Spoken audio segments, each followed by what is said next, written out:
Assalamualaikum, selamat pagi semuanya. Kita bertemu lagi dalam pembelajaran matematika. Hari ini kita akan belajar tentang bilangan berpangkat. Pada tahun 2020, dunia dihadapkan dengan wabah virus COVID-19 yang menyebar di hampir seluruh dunia.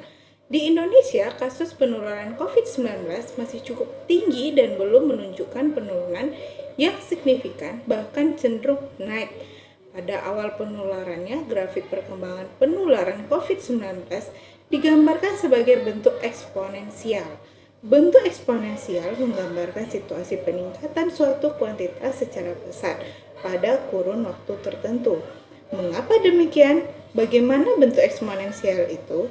Selain itu, untuk mengamati pertumbuhan bakteri atau virus, para peneliti biasanya mengamati beberapa banyak bakteri yang akan tumbuh setiap jamnya. Para peneliti mampu memprediksi berapa banyak bakteri yang akan tumbuh pada jam-jam tertentu dengan perhitungan matematika atau sebaliknya, menentukan waktu yang dibutuhkan sehingga jumlah bakteri tertentu dapat tumbuh. Demikian pula untuk memprediksi jumlah penduduk suatu wilayah pada beberapa tahun kemudian, perhitungan matematika dapat digunakan untuk menentukannya. Dengan hanya melakukan pengamatan, tentu hal tersebut tidaklah mudah. Diperlukan perhitungan tertentu untuk menentukannya. Menurut Ananda semua, bagaimana permasalahan-permasalahan tersebut dapat dipecahkan secara matematis? Eksponen dan logaritma adalah konsep matematika yang memiliki peran yang penting untuk menyelesaikan masalah-masalah seperti yang sudah disebutkan sebelumnya. Nah, pada video kali ini, Ibu akan menjelaskan tentang bilangan berpangkat. Silakan simak materi berikut ini ya. Contoh soal, seseorang membawa virus masuk ke wilayah A. Virus tersebut menular ke penduduk di wilayah tersebut dengan cepat. Setelah diamati, orang yang membawa virus tersebut sudah menulari 2 orang lainnya. Pada fase selanjutnya, 2 orang yang tertular tersebut ternyata juga masing-masing menulari 2 orang lainnya. Pada fase berikutnya, 4 orang pada fase sebelumnya juga menulari masing-masing 2 orang lainnya.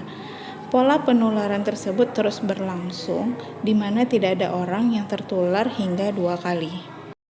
Perhatikan tabel berikut ini yang akan memberikan gambaran penularan virus di setiap fase, dari fase pertama hingga fase ke-8. Antara fase penularan dan banyaknya orang yang akan tertular pada setiap fasenya memiliki hubungan yang menarik. Jadi, banyaknya orang yang tertular pada setiap fase adalah perkalian bilangan 2 sebanyak fase kekali. Jika kalian mencari banyak orang yang tertular pada fase kelima, maka banyak orang yang tertular sama dengan 2/5 sama dengan 32 orang.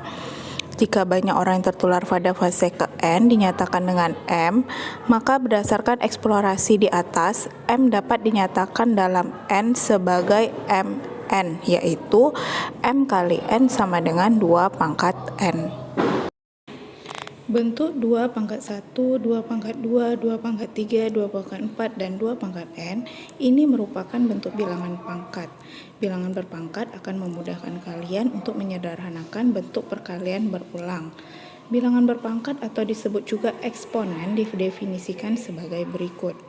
Jika A adalah bilangan real dan N adalah bilangan bulat positif, maka A pangkat N menyatakan hasil kali bilangan A sebanyak N faktor. Bilangan berpangkat dapat dinyatakan dengan A pangkat N, di mana A bilangan pokok dan N-nya adalah pangkat.